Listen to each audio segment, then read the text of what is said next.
Hi, this is Kendall Boyson, professional life and recovery coach, and you're listening to Encouragementology, the practice of instilling hope. Hi there. Thanks for joining me. On this show, we're exploring the difference between real growth and simply getting better at surviving, asking the uncomfortable question, am I healing, or have I just become highly functional in my pain? Have you ever looked around at your life and realized that technically everything is fine, but something inside you feels heavy, disconnected, or quietly exhausted? Maybe you're getting up every day handling responsibilities, answering texts, showing up at work, making dinner, paying bills, smiling in public, and doing all the things people associate with being okay. But when life finally gets quiet, when the distractions stop humming for a minute, there's this strange feeling underneath it all. Not dramatic or catastrophic, just flat. I think a lot of people are functioning right now in ways that look incredibly healthy on the outside. They're productive, they're dependable, they're resilient.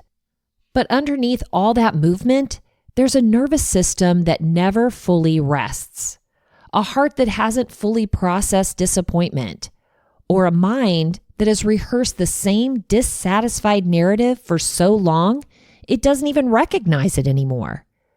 It just sounds normal now, familiar, comfortable even.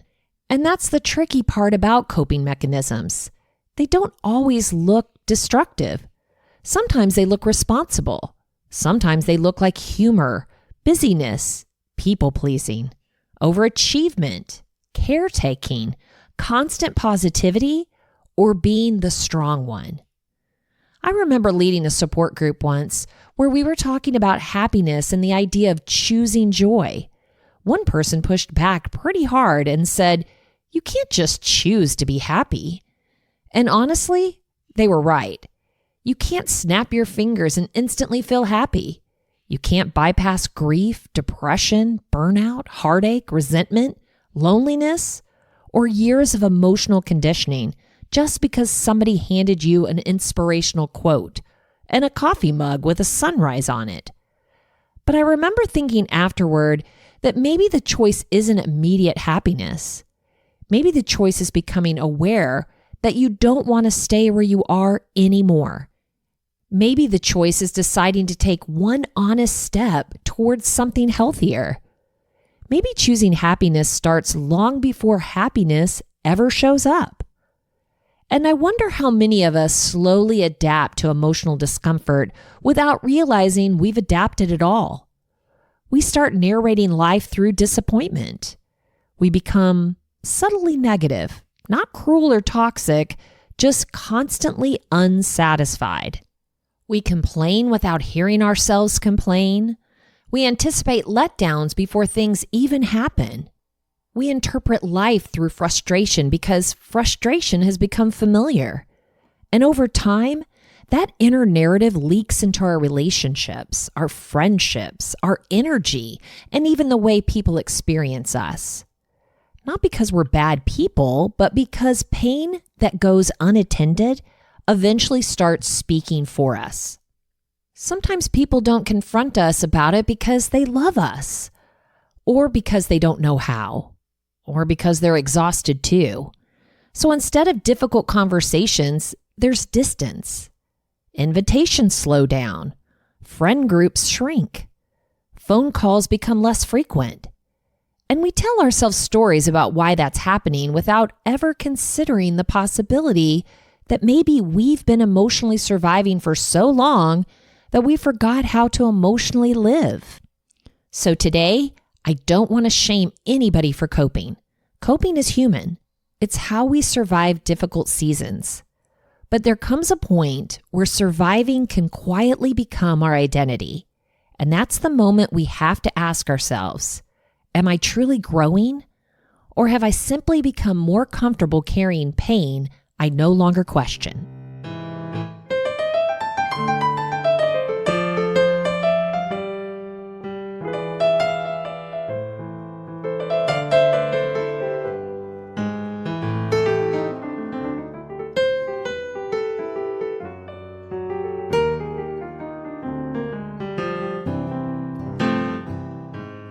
I think coping and growth can look almost identical from outside, which is why this conversation matters so much. Both can involve routines, boundaries, self-help books, therapy, productivity, or changing behaviors. But the difference is usually found underneath the action itself.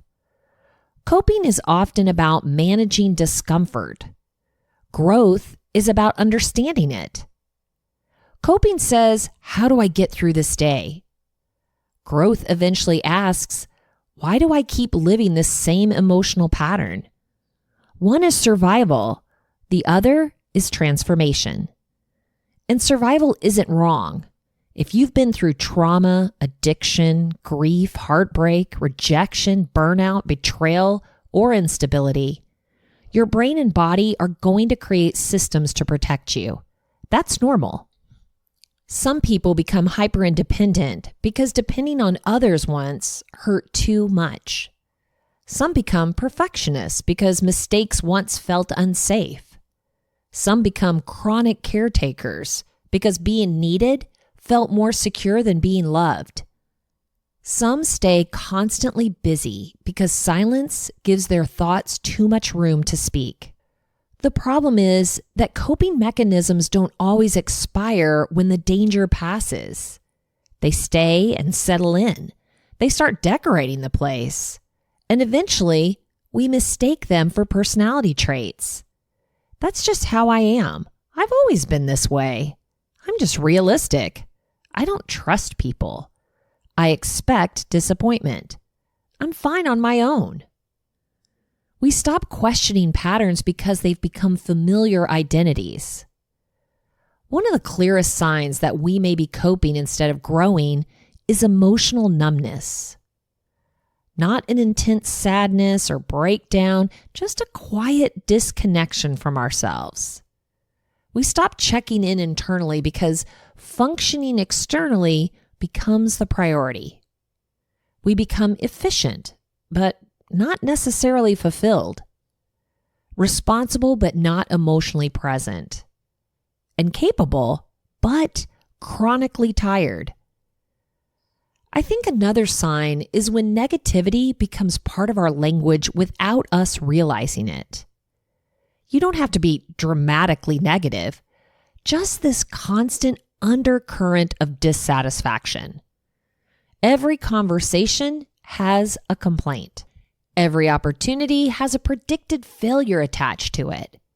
Every good thing comes with an immediate yeah, but. It becomes the soundtrack underneath our lives. What's interesting is that most people around us can hear our narrative long before we can. Your friends and family notice, your coworkers notice, but because they care about you, they never directly say, hey, you don't sound happy anymore. So instead, they slowly create distance. Human beings are naturally drawn toward energy that feels hopeful, grounded, and emotionally safe. And again, this isn't about blaming people who are struggling. It's about awareness. Because awareness is where growth actually happens. The moment you notice your narrative, your patterns or emotional reflexes, your constant disappointments, or even your defensive habits, you've already taken a step beyond unconscious coping. You've become awake to yourself. And that matters more than people realize. There's a psychologist named Dr. Susan David who talks about something called emotional agility. One of her central ideas is that healthy people aren't people who avoid difficult emotions. They're people who learn how to face emotions honestly without becoming trapped by them. She says discomfort is the price of admission to a meaningful life. And I think that's important because many of us unknowingly build our entire lives around avoiding discomfort. We avoid hard conversations, honest self-reflection, grief, vulnerability, or admitting we're unhappy because it feels easier to just keep functioning. But avoiding pain and healing pain are not the same thing. I can't not quote Brené Brown again. She often talks about how numbing emotions doesn't work selectively. You can't numb pain without also dulling joy, connection, creativity, gratitude, and intimacy.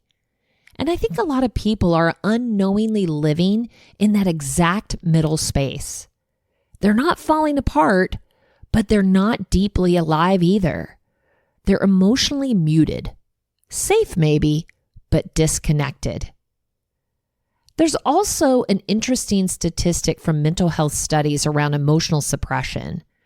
Research consistently shows that people who chronically suppress emotions often experience higher levels of anxiety, relational dissatisfaction, stress-related illness, and emotional exhaustion over time. Not because emotions are dangerous, but because unprocessed emotions don't disappear. They relocate. They come out sideways through irritability, cynicism, withdrawal, resentment, people-pleasing, or chronic dissatisfaction. And honestly, I think many people mistake cynicism for wisdom now. We reward sarcasm. We normalize burnout. We bond over complaining. Entire friend groups can unintentionally create identities around disappointment. And if you sit in that environment long enough, it starts shaping your internal language too.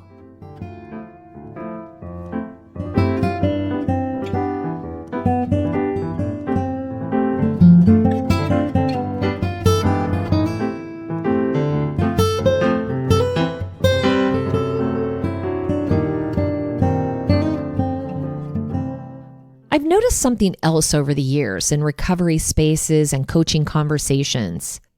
People often wait to feel ready before making changes, ready to heal, ready to set boundaries, ready to leave unhealthy environments, ready to forgive, ready to get sober, ready to face themselves honestly.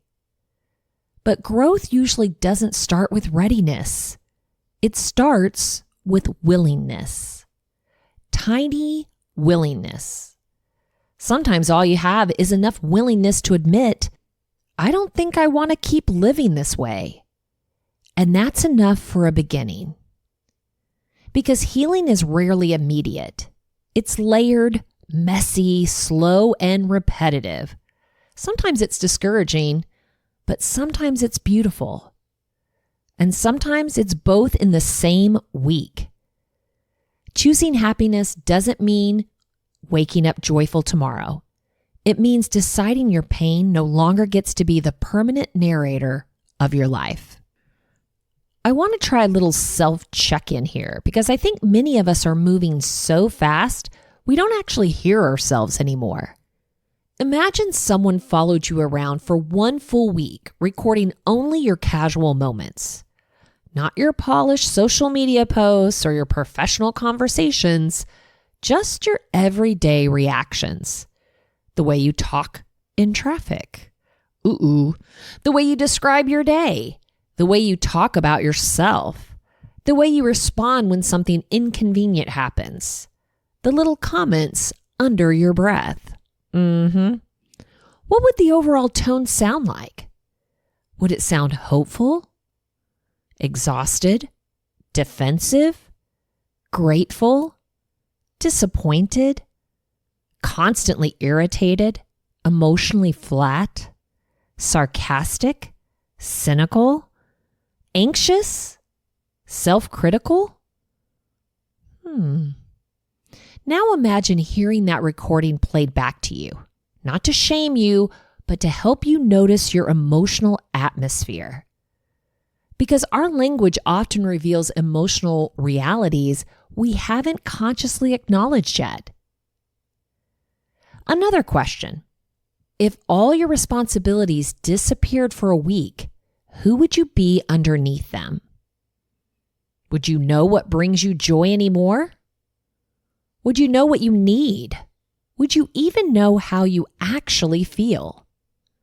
I think many people have become experts on functioning inside roles like parent, employee, caregiver, problem solver, helper, provider. But they haven't checked in with themselves outside of performance in a very long time. And here's another hard but important reflection. When was the last time you felt emotionally light? I'm not talking about entertained, distracted, temporarily relieved. I'm talking about truly light. Sometimes we confuse relief with healing. A vacation can be relief. Numbing out online can feel relief. Staying busy can be relief. Shopping can feel like relief. Overworking can even feel like relief, as well as avoidance. But healing usually feels different. Healing often creates more honesty before it creates more peace. So maybe this week, instead of asking, how do I feel better immediately? The better question is, what patterns have I stopped questioning because they've become familiar? If you're realizing that you may be functioning more than healing, I want to offer a few gentle starting points. This isn't a giant life overhaul, just places to begin becoming more aware. First, start listening to your own language. Your words matter because they reveal your internal conditioning. Pay attention to repetitive phrases like, nothing ever works out. I'm always tired. People always disappoint me. Or what's the point? Again, this isn't about toxic positivity or pretending life is wonderful all the time. It's about noticing whether your narrative has quietly become permanently negative. Second, practice emotional check-ins without immediately trying to fix yourself. Sometimes growth begins with naming what's true. I'm overwhelmed. I'm lonely. I'm resentful. I'm burnt out. I'm scared. Awareness is uncomfortable, but denial keeps us stuck longer than honesty ever will. Third, notice what you use to avoid yourself. We all have something. Busyness, scrolling, just overall noise, productivity, caretaking, food, shopping, constant helping. Even positivity can become avoidance if we use it to bypass real emotions. Fourth, choose one tiny act that points toward healing instead of just relief. Maybe it's making the counseling appointment. Maybe it's journaling honestly for 10 minutes. Maybe it's taking a walk without your phone. Maybe it's admitting to someone you trust that you're not doing as well as you pretend to be. Tiny, honest steps matter because real growth is usually built quietly. And finally, give yourself permission to become someone new. I think people get trapped because they've rehearsed a version of themselves for so long that they can't imagine another identity. The negative one, the exhausted one, the martyr, the fixer, the disappointed one. But awareness creates choice, and choice creates movement.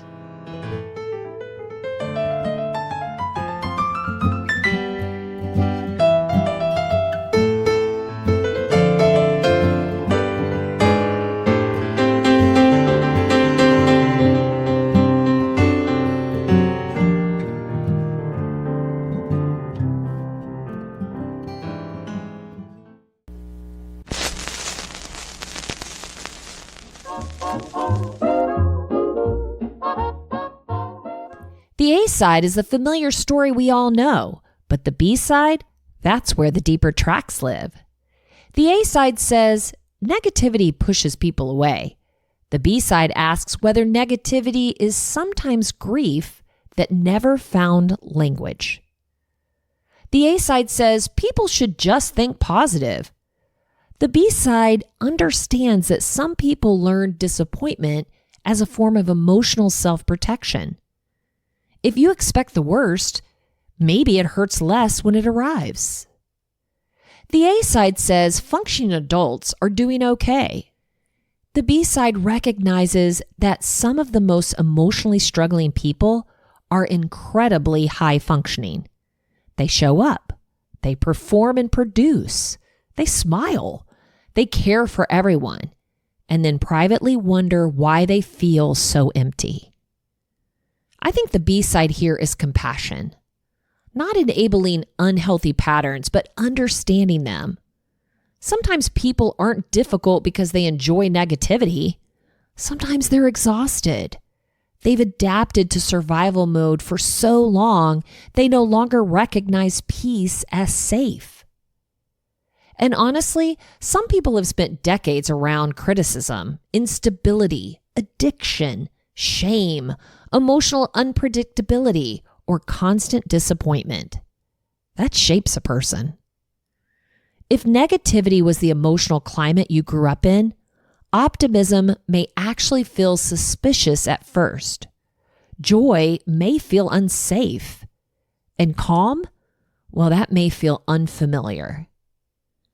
That's why healing often feels awkward before it feels natural. I also think there's a B side for the people surrounding someone who is stuck in chronic dissatisfaction. It's okay to have compassion without carrying someone else's emotional identity for them. Sometimes loving people means telling the truth gently. Sometimes it means setting boundaries. Sometimes it means refusing to participate in cycles of constant negativity. And sometimes the most loving thing we can do is invite someone into awareness instead of silently backing away. Because people cannot change narratives they cannot hear. There's an old story about a man who carried a heavy backpack everywhere he went. At first, the backpack made sense because inside it were tools he needed for survival, like food, supplies, protection. And during difficult seasons, the backpack helped him endure harsh terrain and dangerous conditions. But eventually, the seasons changed. The road became safer. The weather softened. Towns appeared along the path. Still, the man never removed the backpack. In fact, over time, he added more to it.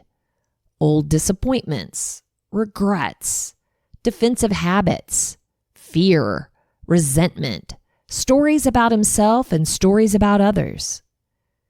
People would occasionally ask him, "Why don't you set it down for a while?"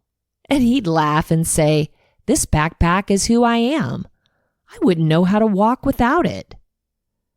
One day, exhausted, he sat beside the road near a small child who had been quietly watching him struggle. The child asked, "What's inside?" The man started listing everything: the pain, the losses, the betrayals, the reason he had to carry it. The child listened carefully and then asked one simple question: "Are all those things still happening? Or are you just still carrying them?" And the man realized that he had spent years strengthening himself underneath the weight without ever questioning whether the weight still belonged there. I think that's what coping can become sometimes. We get stronger underneath burdens we are never meant to carry forever. And eventually, growth begins not when we prove how much we can hold, but when we become honest enough to ask what we can finally put down.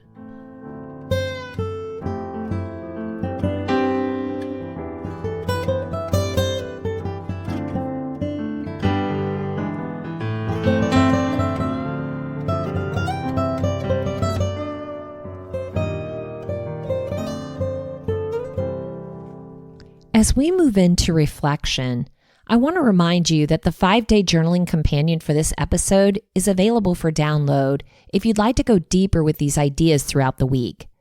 Sometimes awareness unfolds slowly, and giving yourself space to reflect day by day can reveal patterns you didn't notice before.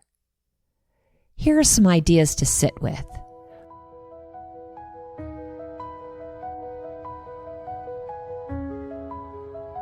What emotional patterns have become so normal to me that I rarely question them anymore? What phrases do I repeat most often about myself or my life? Am I seeking healing or just temporary relief? What do I use to avoid uncomfortable emotions? What would growth actually look like for me right now? Where do I need more honesty in my life?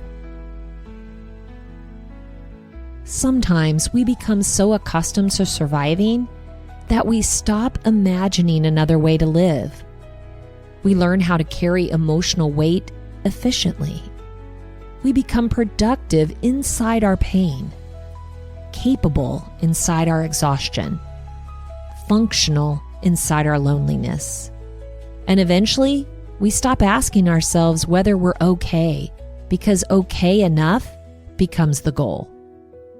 But awareness is sacred.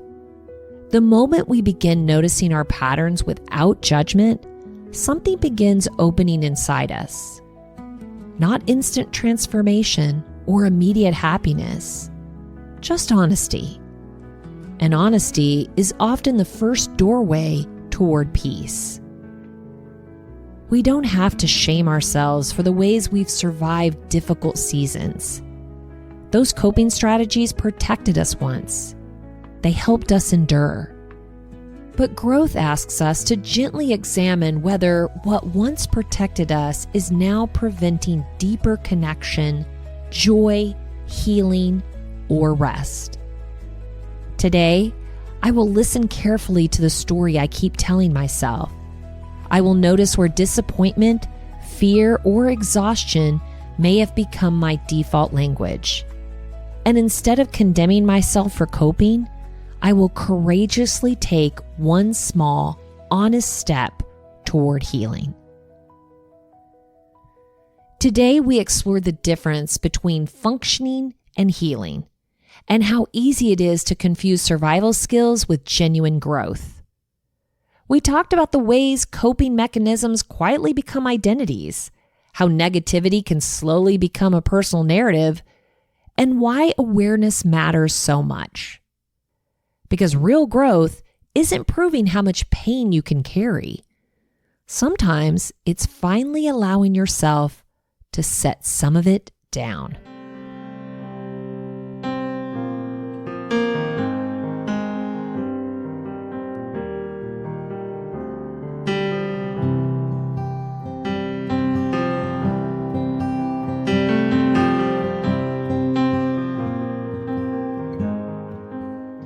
If you want to share Encouragementology with a friend who needs to know they're not alone in this journey of self-discovery, you can visit encouragementology.com or anywhere you stream your content to receive this episode and all others. Check out the show notes for the 5-day journaling companion and follow us on Facebook and Instagram for additional encouragement throughout the week. So I challenge you, listen closely to your own narrative. Notice the phrases, reactions, and emotional patterns that have quietly become normal for you, and ask yourself honestly whether they're helping you grow or simply helping you survive. Choose one small act of healing instead of avoidance, one honest conversation, one moment of reflection, one interruption to the cycle. I know you can do it. Thank you for listening to Encouragementology with Kendall Boyson, where we find positive ways to handle some of life's challenges. I stumble through until the